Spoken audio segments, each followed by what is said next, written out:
Well, very pleased to be back with Andre Scheepers.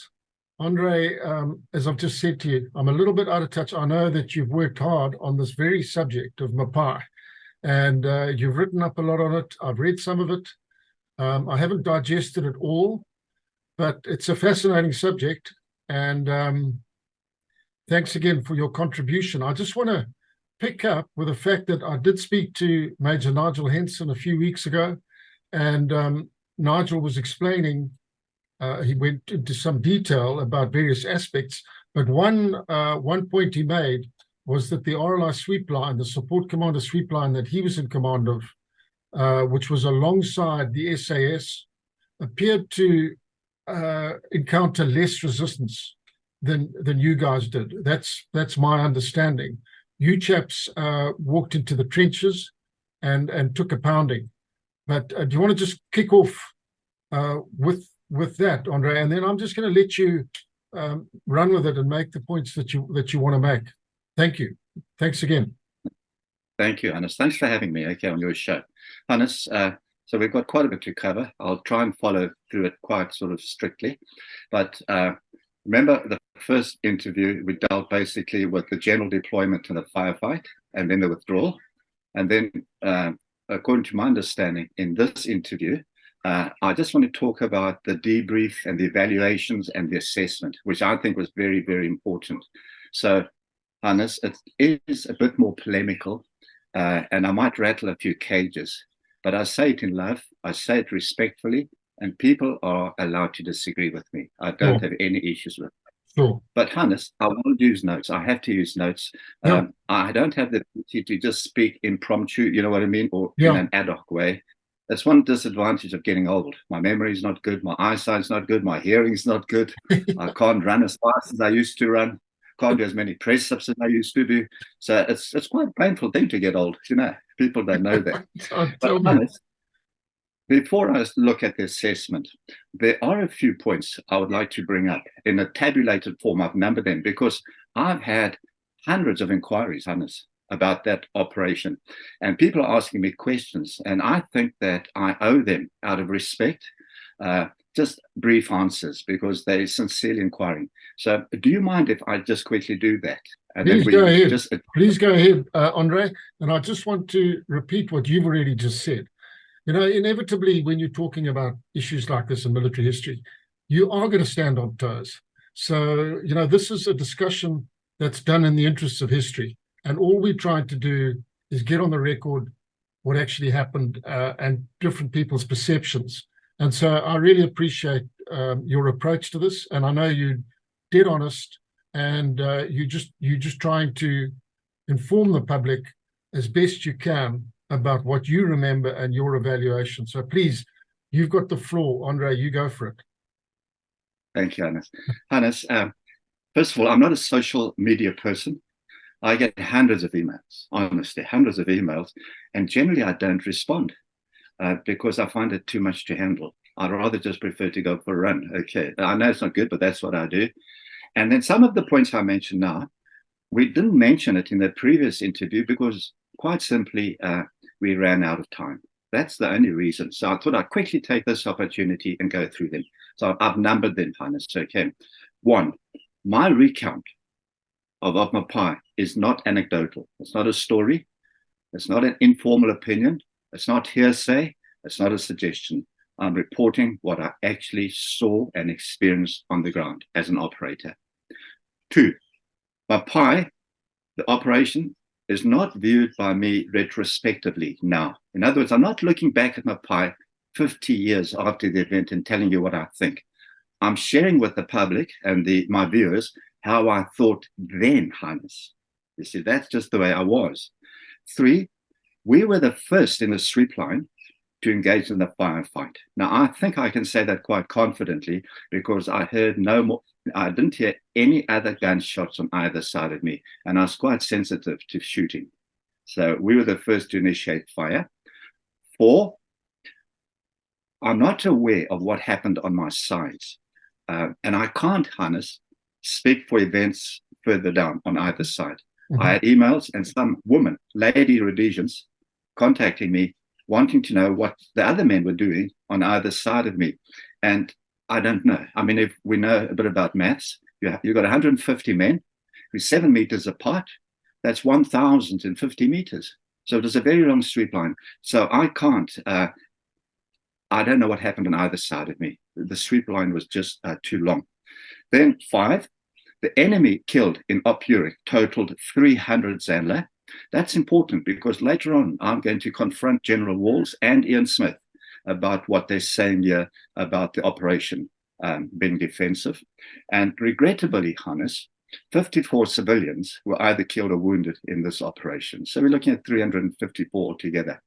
6, it was said that there are good reasons for us not recovering our dead, and it was impossible to recover them, end of quote. Well, Hannes, I disagree strongly about that. I believe it was indeed possible to recover our dead. You know, Hannes, we did other ops bigger than Mapai. I did a train operation just north of Barragem, and there I gave the orders, and I told the men if anyone was killed or wounded, we'd bring them out safely. We would do that. We did the Beira fuel tanks. That was quite a big operation. We entered into Maputo from Beira from the Indian Ocean. And there too, as part of our orders, we assured the men, the operators, that if anyone was killed or wounded, we'd bring them out. And I feel that we could have done this for this operation as well. We could have utilized, as far as I'm concerned, MNR, and it would have worked. But you know, Hannes, the story there is in attempting, this is true, Hannes, in attempting to conceal the involvement of South Africa, it was decided that the men died in Paxton's Bell helicopter where it was that crashed at Barragem. Now, that's a lie. That is not where these men died. They died from Axalia to Mapai. And I put here that there's quite a bit of antipathy towards our high command for making this decision, for leaving our dead behind. I know that. And I think that this dishonesty caused a lot of hurt and confusion amongst the deceased families. This is a typical example of the military term that we call the fog of war. It's telling a lie in order to hide the truth. And in the fog of war, the actual events are clouded and they're covered up by bigger issues. That's the key word, bigger issues. And in this case, the geopolitical reasons was because of South Africa's involvement. And in order to keep their role hidden from the world, we just shaped this narrative by changing the log stat of the crash, which means that we weren't being honest. I just thought I'd mention that. Then 7, my withdrawal from the trenches, don't forget, was seriously delayed. I couldn't just get out because they would have shot me in the back and the call signs were already going. So when I emerged from the front line, I didn't emerge in front of my call sign. I first had to relocate them, and then I had to regroup. The guy's already gone. And then I had to find ammunition because I had to be replenished with ammunition because I had nothing left.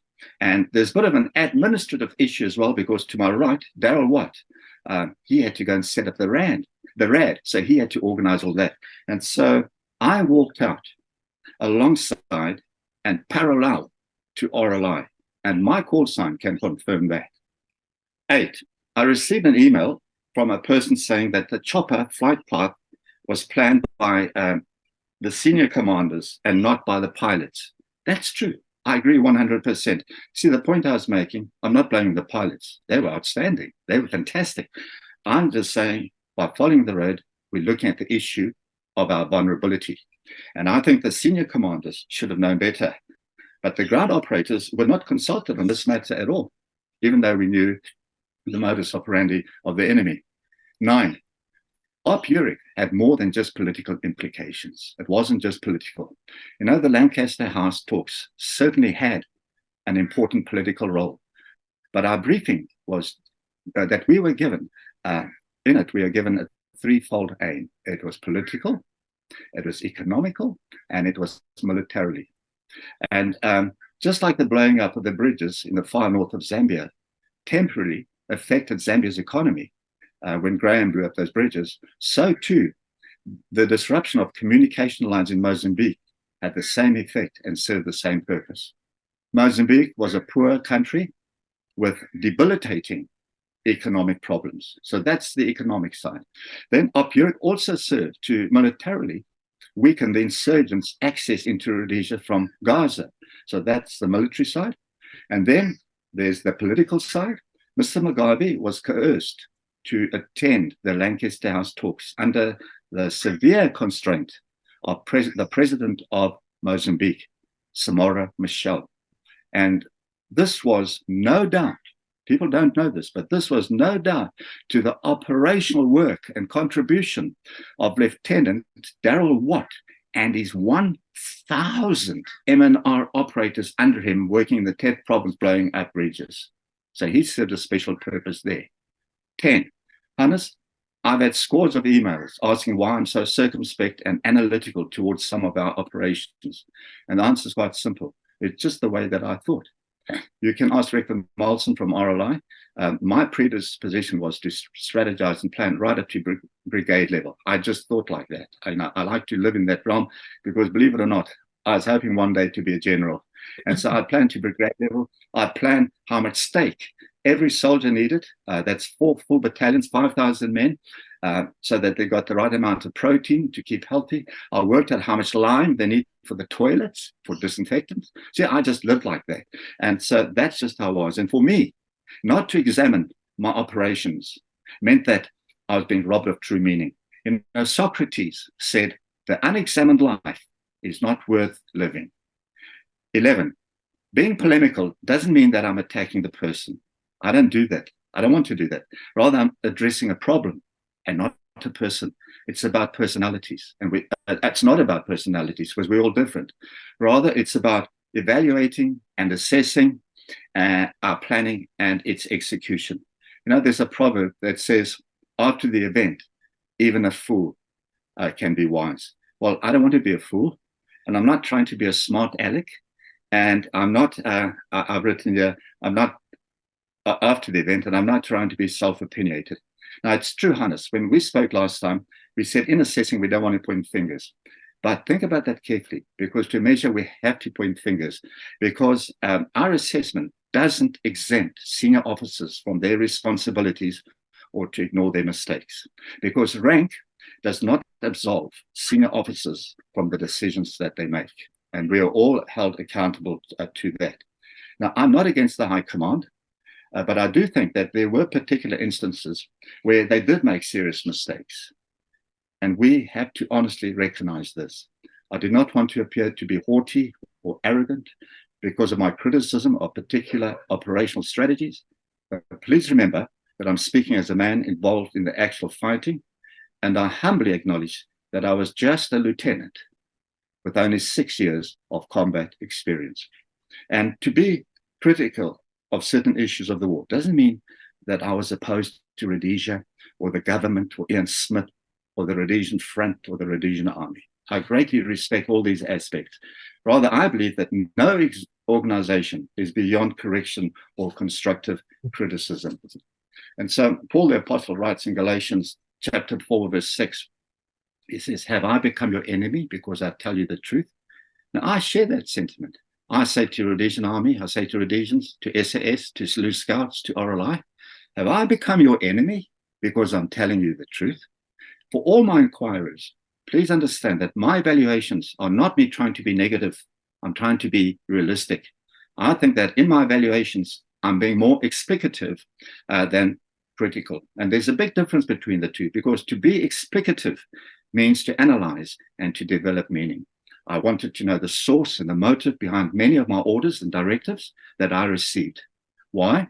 Because many of the important orders originated with senior politicians and commanders, and I've written down here, their identity was veiled sometimes, so that if things went sour, they could not be identified or connected to the outcomes. And ultimately, they remained anonymous, and they were not held responsible for the decisions that they had made. And we can correctly or technically call this political warfare. Now, some of my colleagues have said to me, Andre, please let sleeping dogs lie. They want certain issues to remain covered, hidden from the public, and for the sake of SAS. But this is not what historiography is all about. This is not how a person must write history. For me, that is counterfeit. That's a cover-up. It's what we call technically a lie of omission. Ultimately, it means that our enemy is not the terrorist, but the truth that we're trying to conceal. And here, for me, is the most important truth that we as Rhodesians must always remember as we go into the future. It's this. As Rhodesians, we must remember and protect our national history and culture by always recording the truth. You know, concerning this truth, there were some very weak senior commanders. In RLI, I experienced them. In SAS, I experienced them. And in ComOps. Generally, I'd say they were socialites. They were waiting their pension. They'd been there for 10, 20 years, and they were driven by status. And some of them were even involved in womanizing because they had very little else to do. But I want to give an example of this, a real example. I was called by a brigadier for a briefing on a particular operation. This was a very big operation. That is very hard. People don't understand it. It was called Op Neutron. It happened on the 24th of February, 79. I was called to take out a Zandler command camp. And in this command camp, I can't remember, there must have been about 10 or 12 high commanders. But I had to go in and shoot Rex Nongo and Josiah Tongagara in the head. You see, now it was very hard to do that because, for a start, the camp had a baboon for a century. Now you try and get past the baboon. Also, there was a very senior regional Nanga, a witch doctor, and she would inform the commanders if there's any pending danger and they'd move. And in fact, when we got there to the perimeter of that camp, they moved because she told them there's danger coming. So people say to me, well, Andre, how can that happen? Well, it's called witchcraft. You see what I mean? It's Satanism. She's involved in fortune telling and things like that. And so that's what happened there. But I was given 2 scouts by SB to lead me in. They came from the camp. They knew exactly where Tongagara and Nonga's tents were. Exactly. They came from that camp. But they wet their pants going in, quite literally. They were so scared because on the way, they were throwing bones. They were throwing stones at every tea break because they were worried about their fate. They were petrified of this witch doctor. And generally, Africans are petrified of witch doctors and the curses that they put on them. So that's what happened there. But my intelligence was excellent. It was outstanding. I knew the tents. I knew the angle, the positions. I knew where the doors were. I knew the angle of the beds, where the pillows were, where the heads were. I generally knew what time they went to bed. I knew where the pistols were. I knew all that. I had really excellent intelligence. But anyway, to cut a long story short, Hannes, I asked Martin Pierce, he was the OC of Sea Squadron, to come with me on this debriefing to meet this general, this brigadier. Now, the brigadier, I don't want to mention names, he was a lovely man. He was a good man, a kind man. And he had invited us for a big lunch. So he was having this big lunch during this debrief. But as he was talking, I thought, you know, this guy doesn't know what he's on about. I don't think he's ever been in a contact. I don't even know how he knows how to assemble an FN. But I said to Martin, I'm going. So Martin is a bit of a granny kind of guy, soft kind of guy, Martin Pierce. He says, Andre, that's a bit rude. I said, no, Martin, this guy doesn't know what he's saying, and it's my life at stake and not his. And so I left. But all those orders for Op Neutron, you can read in the back of that book, you know, in our book, what we dared to win. Now, just a point of interest. So my targets all along have been Tongagara and Nonga. Nonga lived to 66. He owned 15 farms. He died 25 years after Tongagara. Tongagara was a great general, but I wanted to get that man. You see, Tongagara died when he was 41 years old. And this is the ironic part. I don't want to delve too much into the detail. He died on Boxing Day on December 79. Mm-hmm. Exactly 10 months later, after I tried to kill him, he died in a car accident. He was traveling from Mapai to Chimoya. That was 6 days after the Lanka House briefing, and he was traveling to Chimoya to tell him about the peace, you know, the settlement. So that's where he died. But I thought I'd just tell you that. I don't know, Hannes, what you want to do here. Do you want me to do the assessment, or do you want me to speak about intelligence? I'm not sure what you want me to do. Oh, no, yeah, just, I mean, very interesting.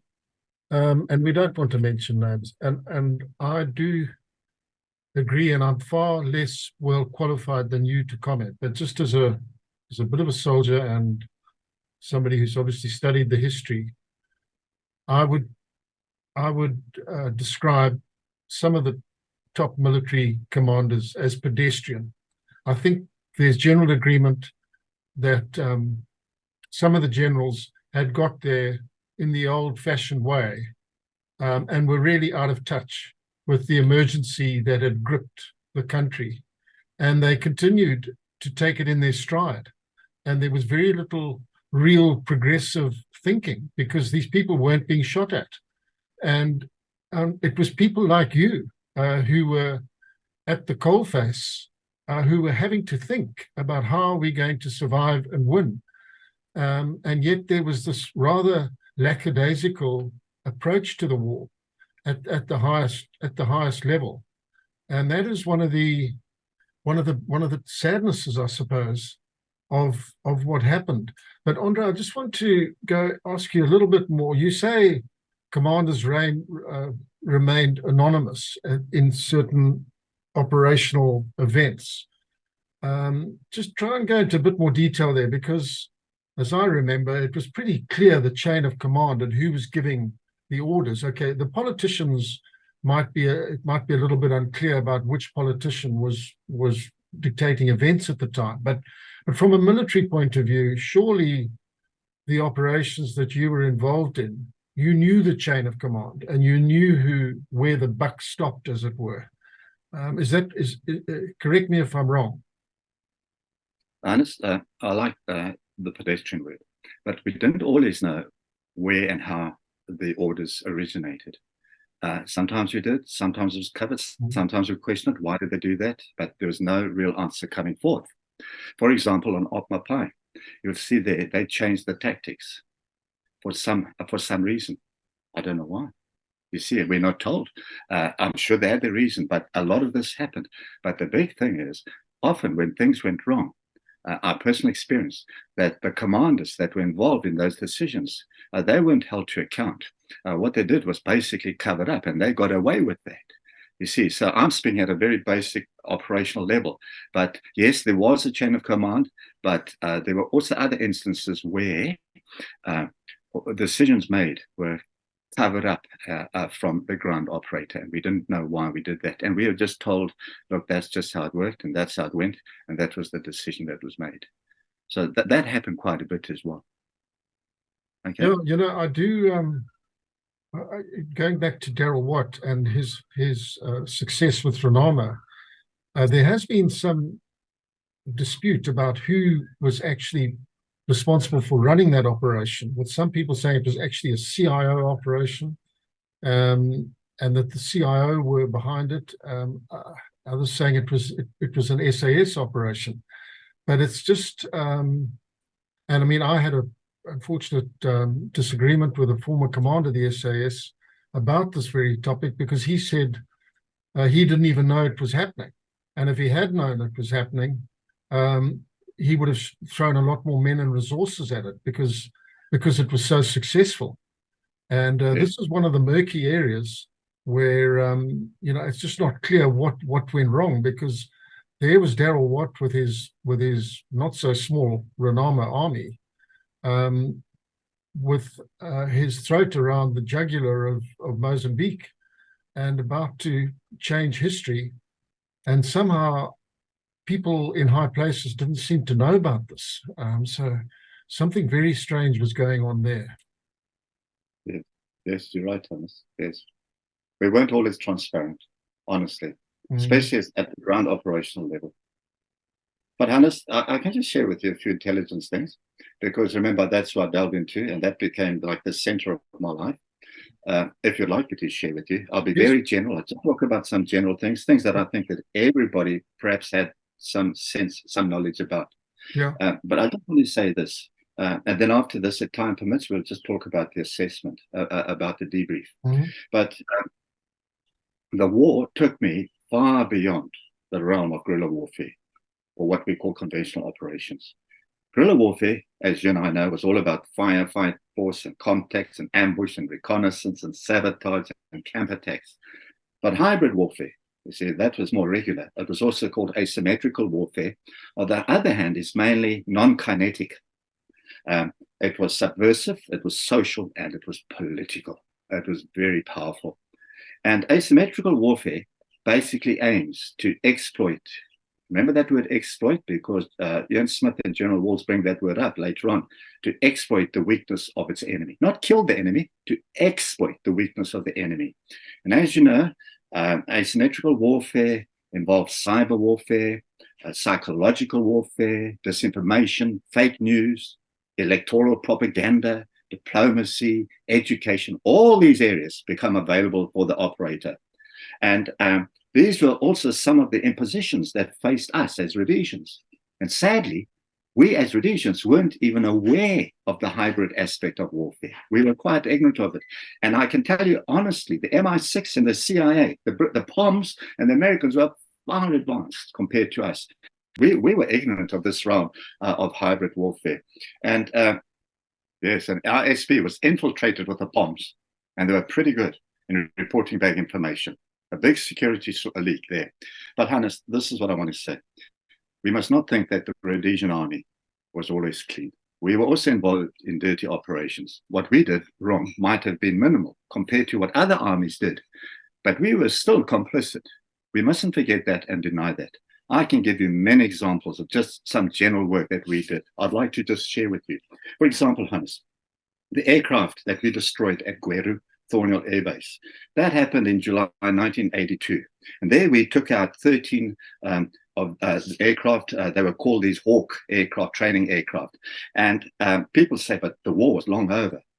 But for some of us, the war wasn't over. You see?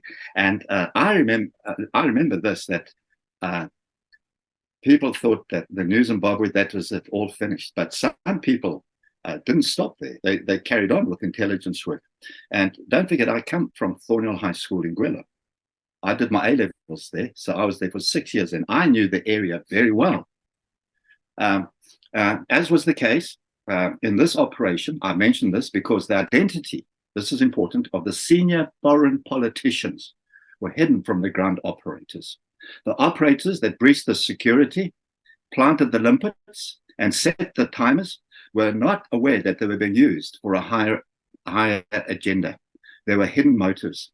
And I think that people forget that this is a very real aspect in intelligence. Everyone's covering their back. But, you know, the South African Truth Commission, people can check that up for themselves, could not surface these three operators. They tried, but they couldn't identify them. And I know they couldn't identify them. And so what the South African Truth Commission said was they called them South African Defence Force Special Forces Operators. And they weren't just that.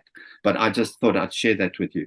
Okay, and but that was after the war. So, you know, yes, 2 years. Yeah. Yes. I hear you. That's another interesting development that came later. And my word, I was involved in Hugh Slatter's book, and he unfortunately was one of the casualties of that particular operation.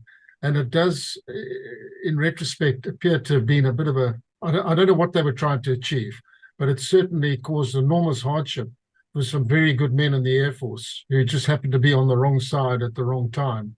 And just what their goals were, I don't know. But that is, that's another subject that we could talk about. But sorry, carry on, Andre. You won't know their goals. But, you know, this operation had serious repercussions and affected the lives and the families of many of our senior Air Force officers. And it was truly an unwise and, for me, a nonsensical move. Then there was the tapping of Ron Reid-Daly's phone. I personally heard for about an hour the conflict between General Hickman and Ron Reid-Daly in the RLIMS. It was a horrible mess, but there was all this subtle undercurrent stuff that was happening. But Andre, if I can jump in there, I did quite a lot of research on that, simply because I worked very closely with Ron on his biography. And so we looked at that, and I'm almost certain that it all started off with the ivory story, that the Selous Scouts were involved in trafficking ivory. And that was a big fat lie.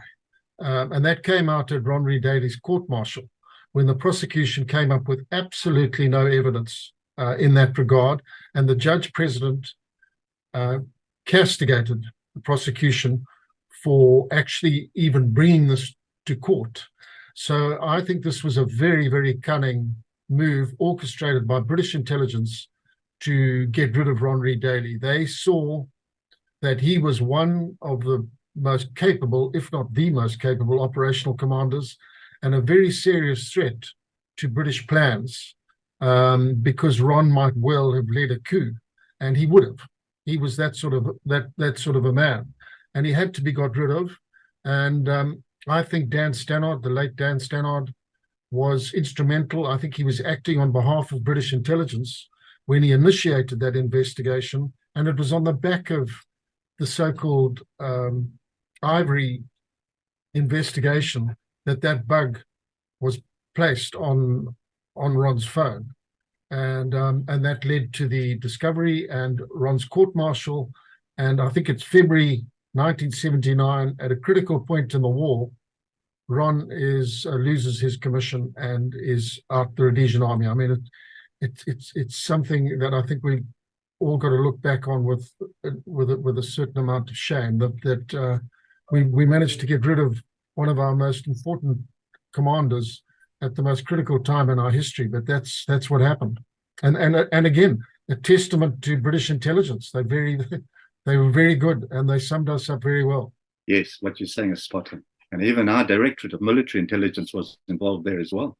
You see, so yep. The bombs didn't just do it as separate from us. I think our military intelligence had effectively was being run by the British. They were in the British camp, and that's why Ron was constantly. I mean, the poor guy, he was having more trouble fighting his own people than he was the enemy.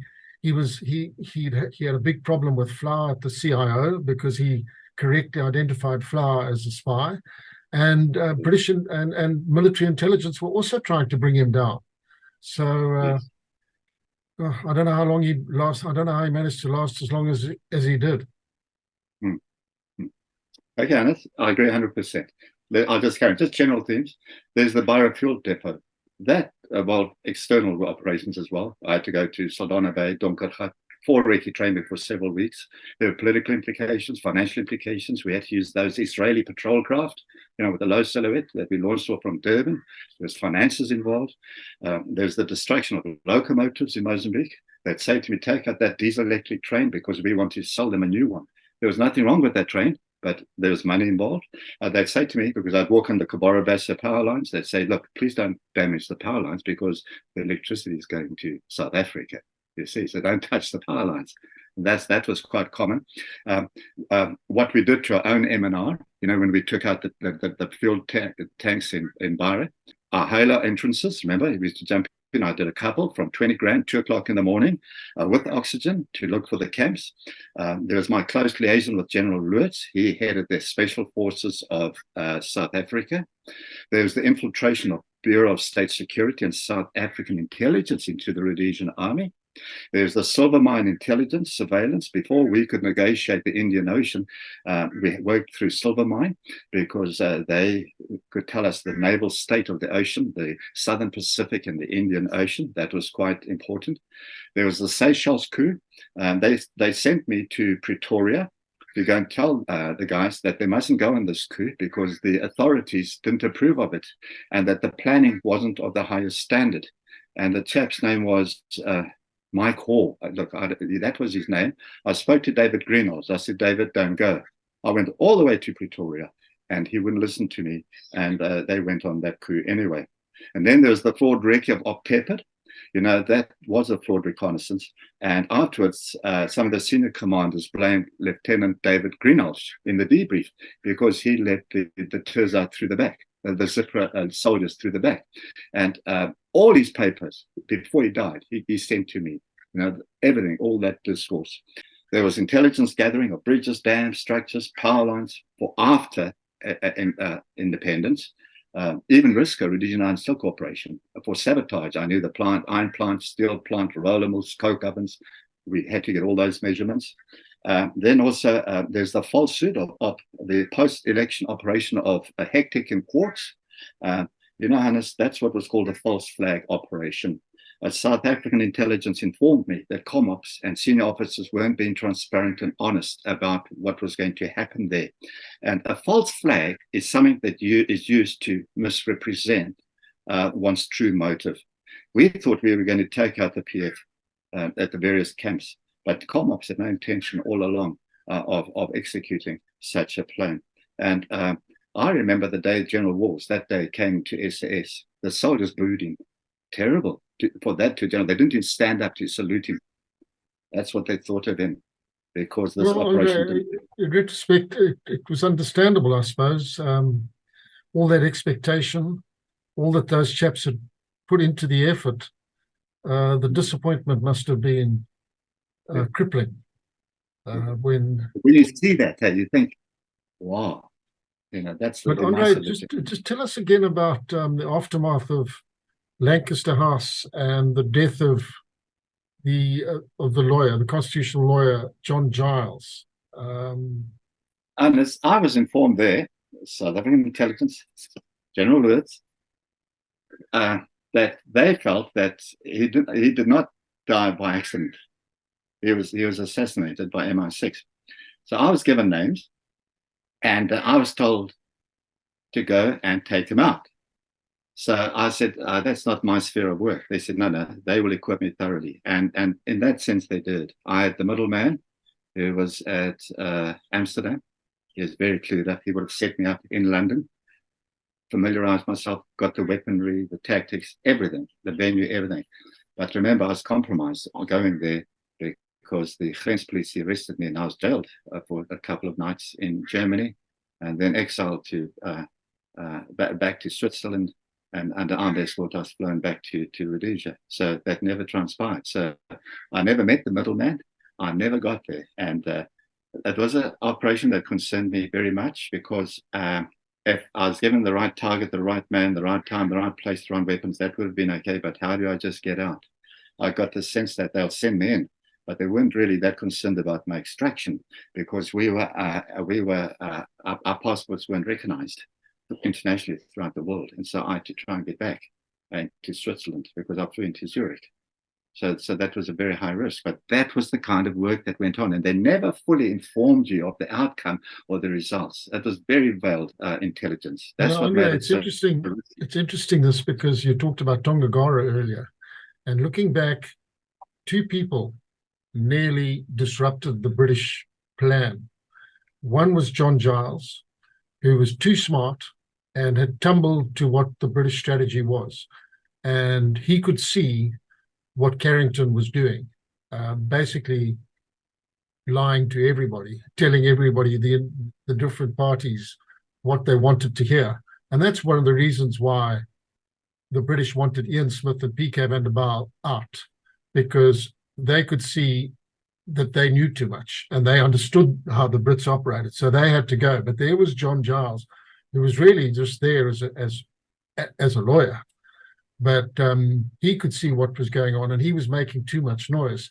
The other guy who had a different plan and might have changed our history was Josiah Tonga, who immediately struck up a very cordial relationship with General Walls and with Ian Smith.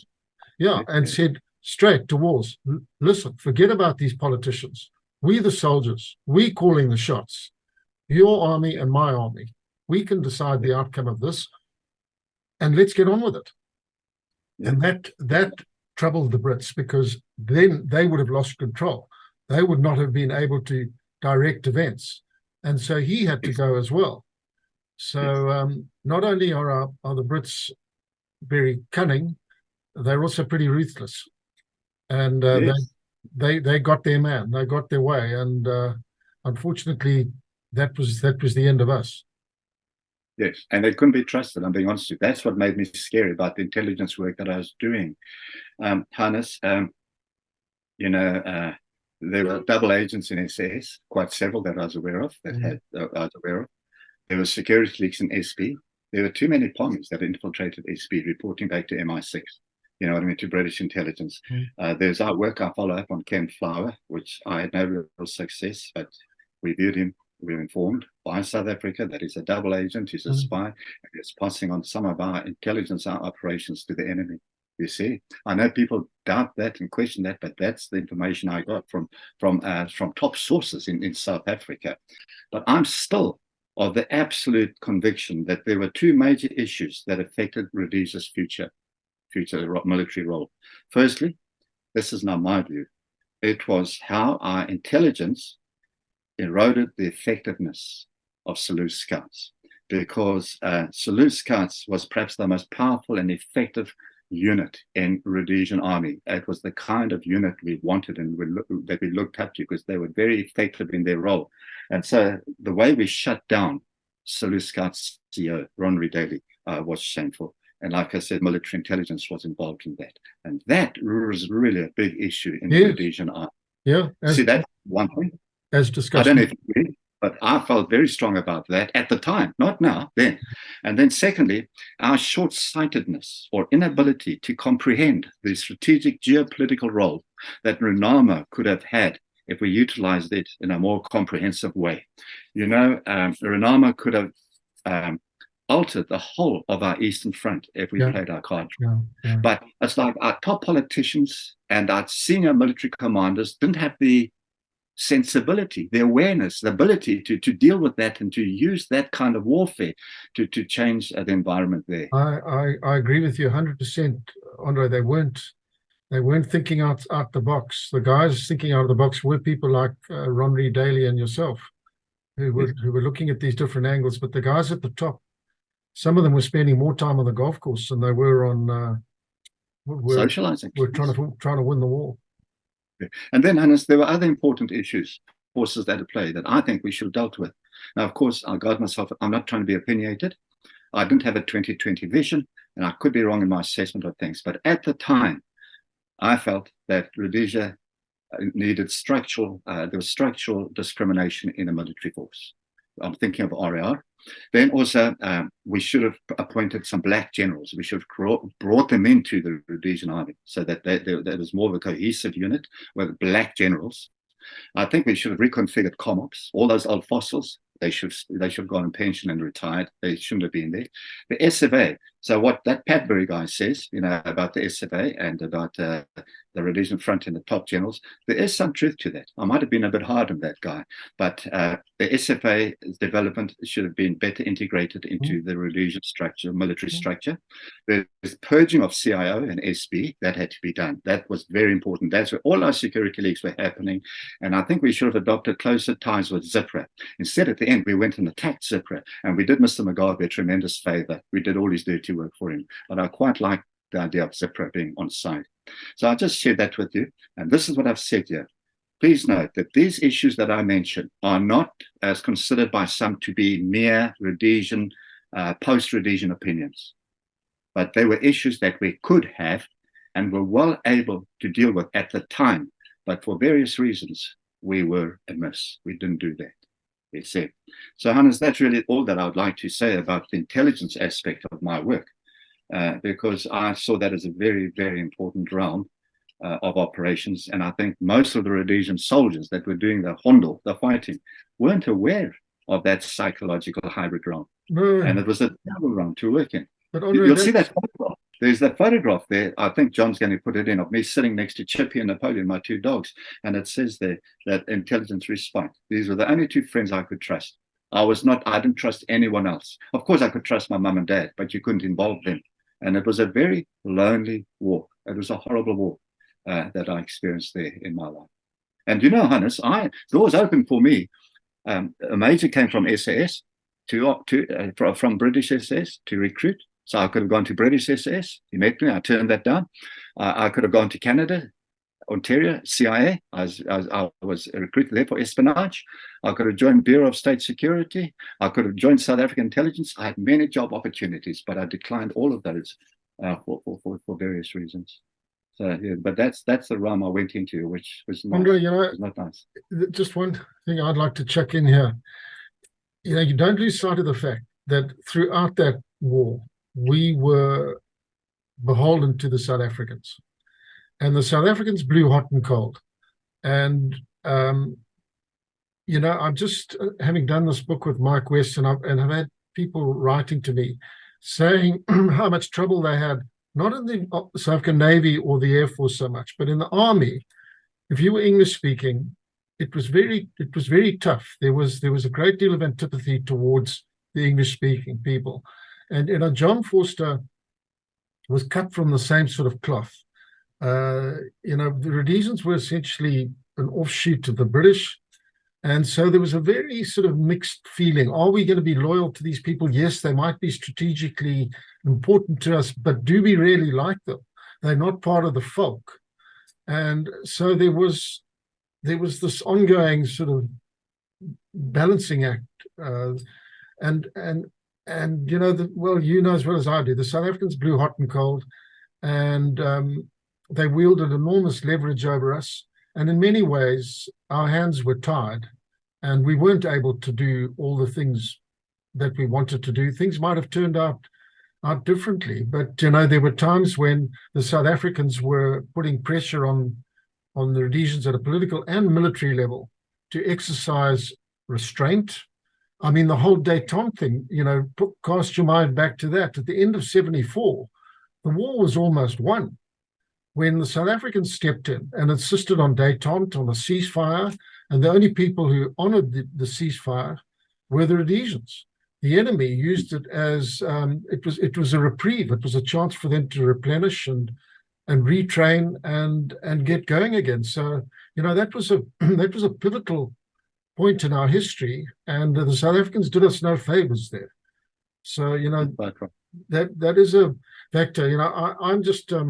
I'm very protective of Ian Smith for one reason or another, because I just know what a sincere, decent, good Rhodesian he was. And if he made mistakes, we all make mistakes. But people say, well, how come he didn't know about people like Flower and stuff? Why didn't he do this one? Well, the man could only do so much. And he was, he had to rely on people, and he had to trust people. And very often he just, he couldn't stay on top of it all, and he was badly served. The one man who was totally loyal to him throughout was Ron Reid-Daly, and I know Ian Smith appreciated that, but Ron was a colonel. He should have been bumped up to a higher rank quicker. Maybe given charge. There should have been a brigade of special forces, maybe, and maybe Ron should have been the brigadier running special forces and stopping the friction between the special forces units. I agree exactly what you're saying. And Ian Smith was a fine man. He was our leader. He was the man we were following. So I agree. So Hannes, listen, that's all I'd like to say about intelligence. I don't know if we can go into the post brief and the assessment and that, because that's going to take like another hour, because there's still another 7. I think this is a good one for now, Andre. Let's save that for another time. There's quite a lot that's come up today that I'd like to pick up on and think about and come back to you on. So because I've got to get on anyway. But that was a very interesting chat, Andre. Thank you. No, it's okay, because the assessment is really important too, because if we evaluate that and op-tep it, we begin to see a lot of structural weaknesses in our thinking that it's hard to acknowledge and admit, but they were there.